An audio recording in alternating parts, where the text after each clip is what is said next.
देखिए, जब हम मल्टीप्लिकेशन थ्योरम के बारे में बात करते हैं प्रोबेबिलिटी, तो हम इससे जस्ट पहले पढ़ के आए हैं कंडीशनल प्रोबेबिलिटी। तो ज्यादा कुछ नहीं करते हम। ई और एफ अगर आपके पास कोई भी दो इवेंट्स हैं, ठीक है, जहां पे आपने फाइंड की probability of E by F, जो कंडीशनल प्रोबेबिलिटी है, आपने बोला कंडीशनल प्रोबेबिलिटी आपके पास होते हैं probability of E intersection F divide by probability of A F. यहां से क्या करते हैं हम, ई इंटरसेक्शन एफ की जो प्रोबेबिलिटी है ये फाइंड करते हैं। अगर आपको ई इंटरसेक्शन एफ के लिए प्रोबेबिलिटी फाइंड करनी है, आप इस प्रोबेबिलिटी ऑफ एफ को इधर मल्टीप्लाई कर दीजिए।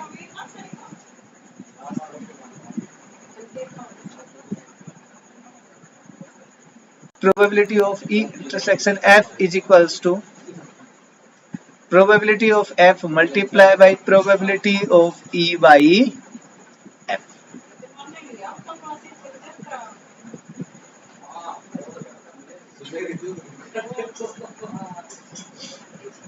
ठीक है, तो ये जो हमारे पास रिजल्ट आया है ना, इसी रिजल्ट को क्या बोलते हैं, मल्टीप्लीकेशन। देखो, दो प्रोबेबिलिटीज का प्रोडक्ट हुआ यहाँ पे, probability of F and one is conditional probability. जब दोनों प्रोबेबिलिटीज का आपने यहाँ पे प्रोडक्ट किया है, इसलिए यहाँ पे बोला गया multiplication theorem of A probability. इसी चीज को बोला गया है। ओके, और अगर आपके पास इवेंट्स दो की जगह तीन हो जाएं, तब मल्टीप्लिकेशन थ्योरम कैसे यूज होगी, probability of E intersection F intersection G,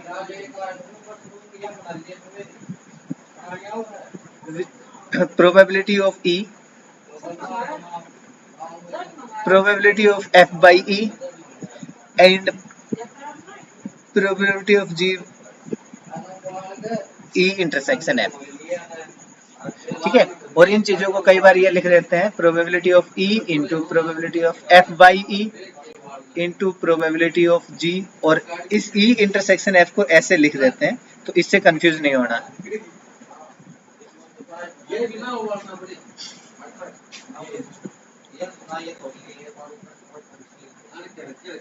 ठीक है,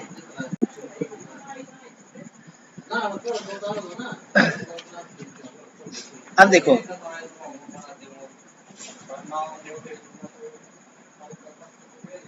अब हम बात करते हैं नेक्स्ट आपके पास है इंडिपेंडेंट इवेंट्स के बारे में।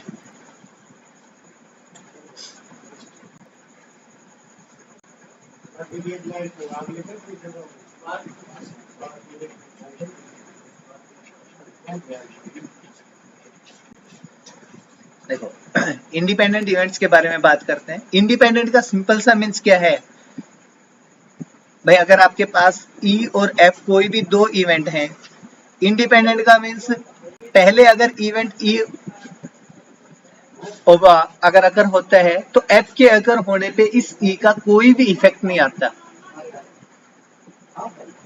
ठीक है, और अगर एफ पहले हो जाता है तो उसका ई पे कोई इफेक्ट नहीं आएगा। जैसे आपने अभी कंडीशनल प्रोबेबिलिटी फाइंड की है ई बाई एफ, तो यहाँ पे अगर एफ पहले हो रहा है, उसके बाद हम ई के बारे में बात करते हैं, तो इसके पहले होने से इस एफ पे कोई ना कोई चेंज है, सॉरी, एफ का पहले होने से ई के ऊपर कुछ ना कुछ चेंज आ जाता है।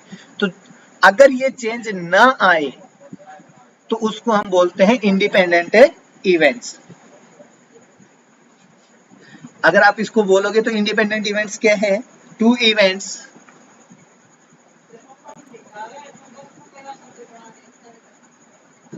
E and F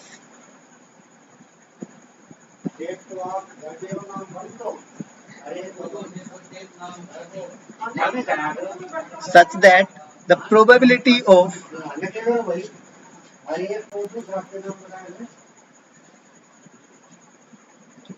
the occurrence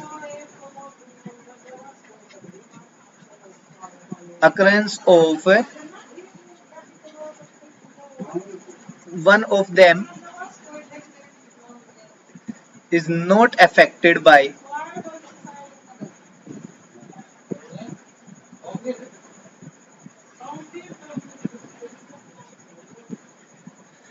occurrence of the other। देखो, दो इवेंट्स हैं ई और एफ, किस तरह से है, probability of occurrence of one of them is not affected by occurrence of the other, means एक के होने की जो प्रोबेबिलिटी है वो किसी दूसरे के होने की प्रोबेबिलिटी से अफेक्ट ना हो, ठीक है। तो उसको हम क्या बोलते हैं, इंडिपेंडेंट इवेंट्स। तो अब यहाँ पे बात आ गई कि भाई इंडिपेंडेंट इवेंट्स को आप चेक कैसे करोगे, मैथमेटिकली, क्योंकि हमारा जो काम है वो तो मैथमेटिक्स के ऊपर आ गया। तो अब आप मैथमेटिकली इसको कैसे चेक करोगे, अगर हम बाय मैथमेटिकल देखें यहाँ पे, मैथमेटिकल आपके पास ये रहेगा probability of E intersection F, अगर आप कैलकुलेट करोगे तो ये प्रोबेबिलिटी किसके इक्वल आएगी, probability of E multiply by probability of F. आया क्यों वो देखिए, अभी आपने मल्टीप्लीकेशन थ्योरम से देखा probability of E intersection F is equals to probability of E multiply by probability of, चलो यहाँ पे एफ था एंड यहाँ पे था ई बाई एफ। अगर ये दोनों इवेंट्स इंडिपेंडेंट हैं, ई बाई एफ, अगर एफ है वो इसको कुछ अफेक्ट ही नहीं कर रहा तो ई के जो प्रोबेबिलिटी ओनली वही मिलेगी आपको, तो यह जगह probability of E into probability of F. तो यहां से आपको ये रिजल्ट मिला है कि दो इवेंट अगर इंडिपेंडेंट है तो उनके इंटरसेक्शन की प्रोबेबिलिटी इक्वल हो जाती है किसके, probability of E multiply by probability of F. अगर ये दोनों प्रोबेबिलिटीज इक्वल नहीं होती है, means probability of E intersection F not equals to probability of E multiply by probability of F, then we can say that E and F are dependent, ठीक है। इसका means क्या हो जाएगा, ई और एफ डिपेंडेंट हो जाएंगे, इंडिपेंडेंट नहीं है तो क्या हो गया, डिपेंडेंट। क्लियर हो गई ये चीज। अगर यहीं पे आपने दो इवेंट्स के बारे में बात की, दो से ज्यादा भी इवेंट होंगे तब भी आपको सेम रिजल्ट अप्लाई करना है, उससे कोई इफेक्ट नहीं आएगा। मीन्स अगर आपके पास ई एफ और जी तीन इवेंट हैं, प्रोबेबिलिटी ऑफ ई एफ और जी तीनों का जो प्रोडक्ट है प्रोबेबिलिटीज का वो इक्वल आ जाएगा probability of E intersection F intersection G, ठीक है।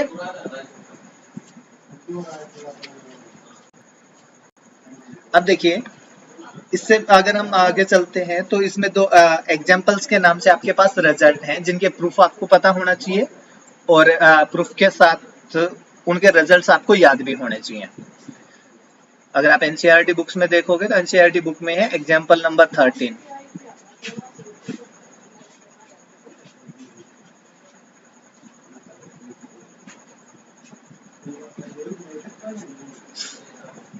एग्जाम्पल नंबर 13 में आपको बोला गया है, देखिए prove that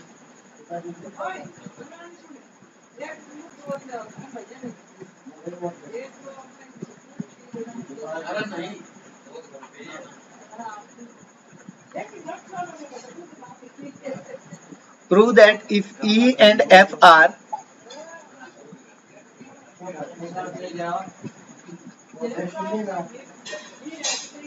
independent events, then so are the events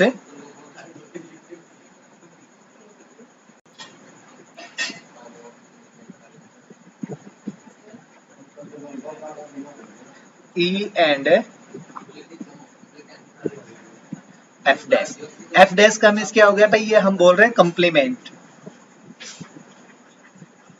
तो देखो इसमें हम ओनली E और F डैश के लिए बात करेंगे, बाकी ये रिजल्ट जो है वो सभी के लिए है, E कंप्लीमेंट एंड F भी आ जाएगा और E complement and F complement इन सभी के लिए आएगा। तो जब आप इसके प्रूफ में बात करते हो, प्रूफ के लिए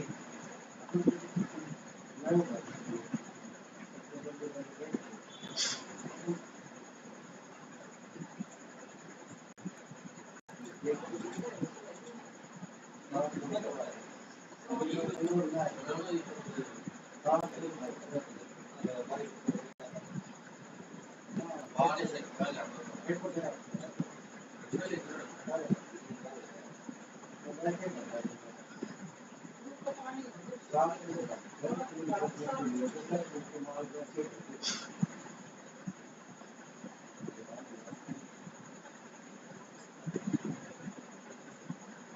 चीजों को देखना एक minute.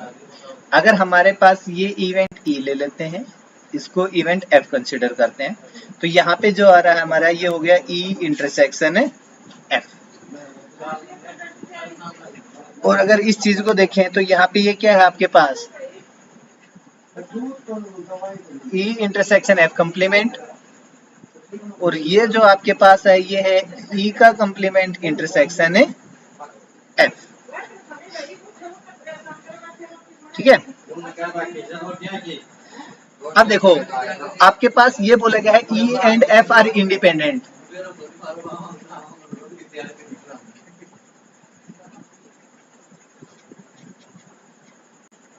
Since E and F are independent, अगर E और F दोनों इंडिपेंडेंट है, therefore probability of E intersection F is equals to probability of E multiply by probability of F। Okay, अब एक चीज देखना, हम E देखते हैं जो इवेंट E है। अगर भाई ये पूरा इवेंट E देखें तो पूरा इवेंट E किसके इक्वल है, E इंटरसेक्शन F और E इंटरसेक्शन F कंप्लीमेंट दोनों का union. E intersection F union E intersection F का कंप्लीमेंट। देखो इस पूरे को अगर आपको चाहिए तो आपको ये वाला पार्ट भी चाहिए और ये वाला भी, तो हम E को कैसे लिख सकते हैं, E इंटरसेक्शन F कंप्लीमेंट, और उसका यूनियन किसके साथ कर लेते हैं, E इंटरसेक्शन F के साथ। अब आप दोनों साइड प्रोबेबिलिटीज लीजिए, तो probability of E is equals to probability, जो यूनियन है ये कन्वर्ट हो जाएगा आपके पास प्लस में, जो प्रोबेबिलिटी करते हैं दोनों तरफ, तो आ जाएगा probability of E intersection F plus probability of E intersection F complement. अब यहाँ पे डेफिनेशन जो आपने फर्स्ट यूज की थी उस फर्स्ट की हेल्प से यहाँ पे देखिए, probability of E is equals to probability of E multiply by probability of F, probability of E intersection F dash. इसको इधर ले आइए, only E intersection F dash को यहाँ पे रखते हैं।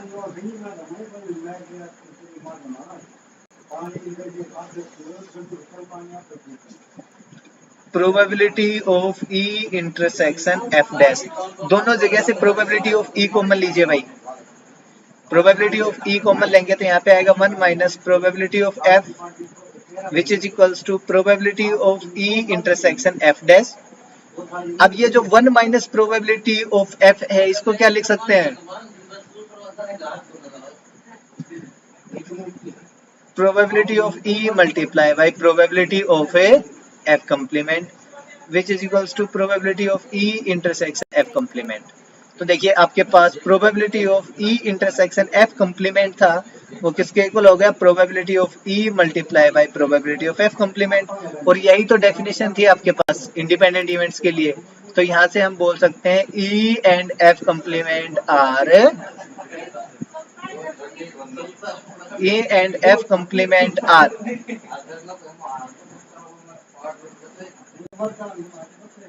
इंडिपेंडेंट। तो E एंड F कंप्लीमेंट दोनों कैसे होंगे, इंडिपेंडेंट। तो देखिए यहाँ पे आपको एक चीज पता चला, वो क्या है भाई, अगर E और F इंडिपेंडेंट है तो चाहे उनका कंप्लीमेंट भी ले लें तब भी वो इंडिपेंडेंट ही आएंगे, और सेम रिजल्ट अप्लीकेबल होगा ऐसे जो हम अभी बोल रहे थे, E complement intersection F probability of E complement into probability of F आ जाएगा, और यहाँ पे probability of E complement intersection F complement is equals to probability of E complement into probability of F complement. ठीक है, इस तीनों results true रहेंगे आपके पास। और एक ये ओके, तो ये आपके पास जो थ्योरम है आप इसको थ्योरम बोल लीजिए, ये इसका प्रूफ भी आपको आना चाहिए और ये रिजल्ट भी याद रहने चाहिए आपको। ठीक है, इसी के साथ आपके पास 14th है,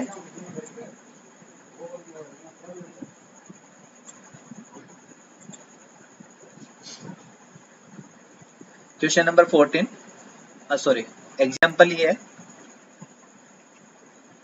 ये भी एक रिजल्ट है, इसका प्रूफ और रिजल्ट दोनों याद रखने हैं। यहाँ पे बोला क्या गया है, if A and B are two independent events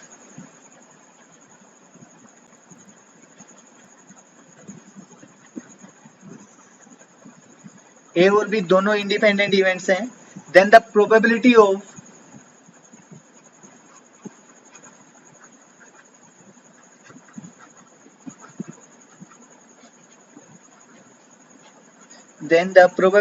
occurrence of at least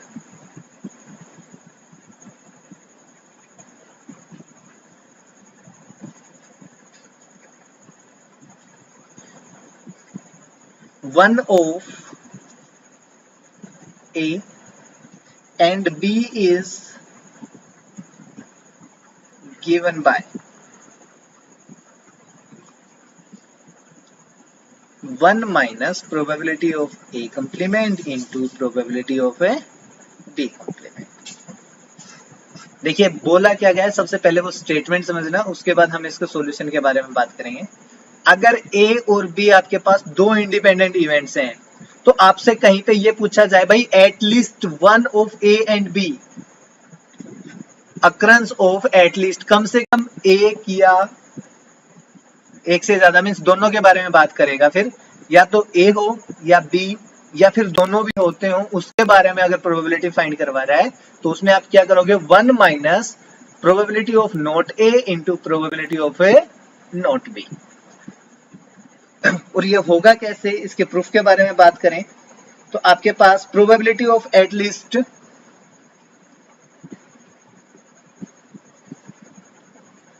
one of A and B, at least one of A and B का मीन्स हो गया आप कैलकुलेट कर रहे हो probability of A union B, and probability of A union B is given by probability of A plus probability of B minus probability of A intersection B.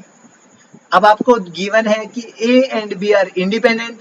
If A and B are independent, then we can write probability of A intersection B as probability of A into probability of B. A intersection B को हम लिख सकते हैं probability of A multiply by probability of B. अब आप किसी भी एक को साथ ले लीजिए, चलो यहाँ पे B इसके साथ में था तो यहाँ से probability of B को कॉमन ले लेते हैं, then we have probability of A, यहाँ से प्रोबेबिलिटी ऑफ बी को कॉमन लिया, then we get 1 minus probability of A and 1 minus probability of ए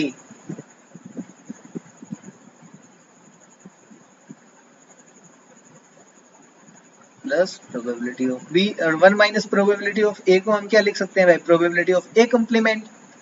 अब देखिए जो प्रोबेबिलिटी ऑफ ए है इसको लिख सकते हैं 1 minus probability of A complement, पता है ना, probability of A plus probability of A complement is equals to 1 होता है, then we get probability of A is equals to 1 minus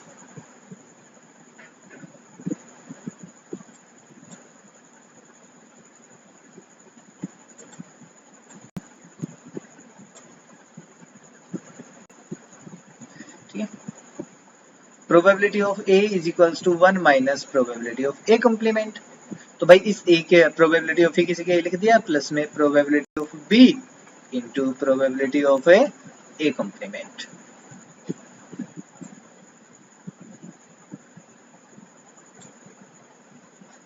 अब देखो अगर हम यहां से और यहां से देखते हैं तो अब probability of A complement negative sign के साथ हम कॉमन ले लेते हैं, तो यहाँ पे क्या बचेगा 1, यहाँ पे आ जाएगा माइनस का sign and probability of B साथ में, तो अब आपके पास आया 1 minus probability of A complement and 1 minus probability of B gives us probability of A B complement. तो ये आपके पास है प्रोबेबिलिटी आ गई किसकी, at least one of A and B is equals to 1 minus probability of A complement into probability of a B complement। Clear हो गया, किसी का कोई डाउट हो?